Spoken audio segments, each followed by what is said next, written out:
Um, so about practice. Gosh.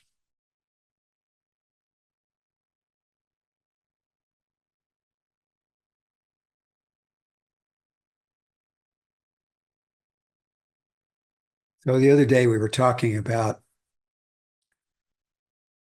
how our phenomenal experience is theater. So we all like a good movie and we all recognize that it's not real. So why is it that our movie that we're running is considered real? Why do you think what you think is real, but the other theater out there is not?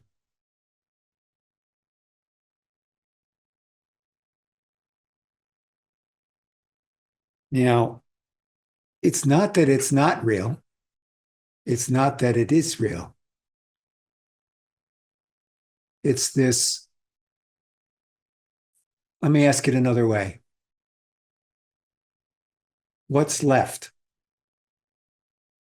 Who's the director?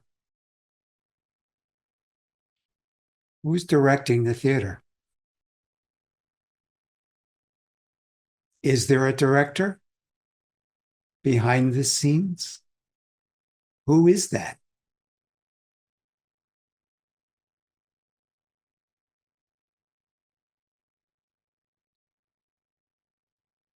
So we talk about enlightenment and freedom. Of course, they're the same thing. And we say an enlightened person is no different than an ordinary deluded person. There's no difference. How can there not be any difference? So we keep setting ourselves up with our clinging nature where we assume something and then we get tripped up by that assumption.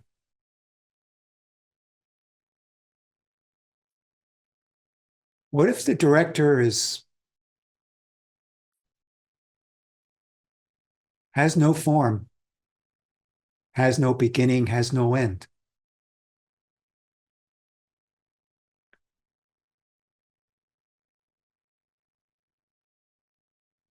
So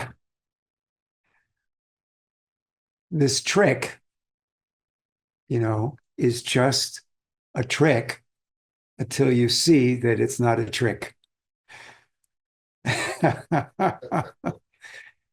I am not making sense today. That's good.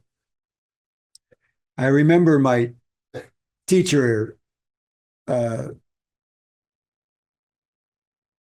back in Germantown. He was Korean, and he seemed so crazy sometimes. The things he would say, I would just shake my head, and I could see looking around the room, nobody was like, "What?"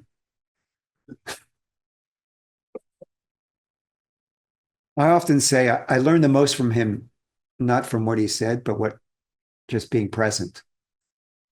Just the presence, his presence, and how that was different from what he was saying.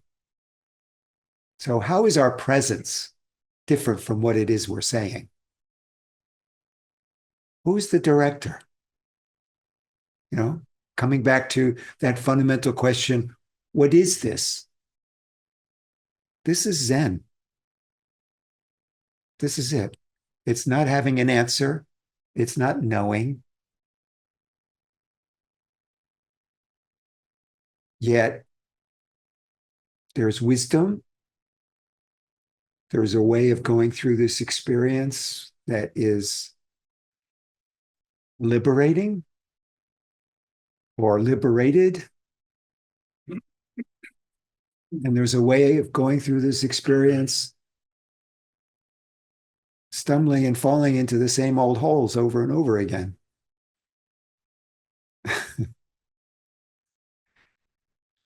However, those holes are nothing but theater. So if you are the director, if there is such a thing as you, the director, why do you keep jumping into the holes? Because it's the movie. If you want a different script, then you got to write it. So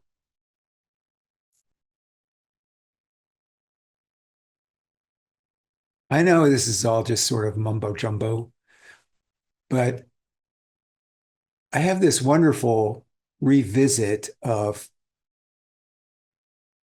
the story of Oz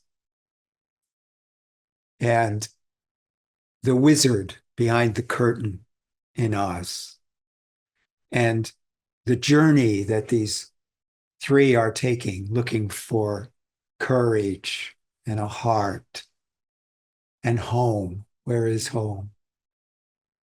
And they travel and they do all this work to get to this place. And as they're shocked to find out when the wizard opens his curtain that this was just theater. Oh my, I have nothing but myself. Now what? And the wizard compassionately shows them, but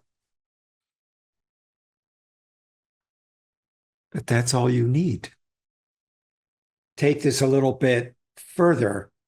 The theater does have limitations. Some of them are based on the causes and conditions inherent in this particular body experience. And some of them are dictated universally as is, such as Buddha taught old age, sickness, death. You're in for it. That's part of the theater that you can't change. There are other aspects that you're not likely to be able to change because you're not so-called God. So, the sun rises, the sun sets, the tree outside. I can call it blue until I'm blue in the face, but it's still green. So, theater is theater, but there's a set. There's a set. There is a place that the theater is being held in. And the theater I'm talking about is the one that you've created. Inside of this theater and this set that you don't have that much influence over. It is what it is. But in this character that you've so strongly identified with, by seeing it as theater, seeing it as a character, enables you to loosen the hand of thought and not hold on so tightly. So all of this is just analogies for how do we deal with the basic question of being stuck and getting unstuck. If you're stuck in the character can't adjust. The character's stuck. But if the character's not stuck and the scenery, the set changes, the character is more able to adjust to the scenery and the change. Furthermore, there's a place where there is no character. And that's not something we can talk about. That's just beyond us as characters. So I don't want to dive down the road of speculation and intellectualization about this. I was really just trying to say, look, we're characters in our own play that we've created, and it's up to us to recognize that and not identify so strongly with this idea of who I think I am, so that you can see who you actually are. and who you actually are, it gets back to what you were saying, just this here now, like it is, without trying to make it better or make it something else. So by not trying to make it better, you've already made it better. Because now the character has the ability to change. By trying to make it better, you're saying, this is what it is, and I need to fix it and make it something else. That in itself is building up an idea and a thought process that you're making into something that is real. It's a clinging, it's a holding on to. So, one of the beauties of sitting is when you are no longer identified here with this character. It's like just empty space, and there's nothing there. Now, of course, being attached to that, because it feels really good, is an addiction. It's like taking a drug. So it's still, you're not there yet when you do that. You see, you're not really liberated and free. You're just clinging to another aspect of the theater. So that's why we need teachers and why enlightened beings are pointing the way for us and helping us to see the way, because they can look at us and see where we're stuck when we can't even see it.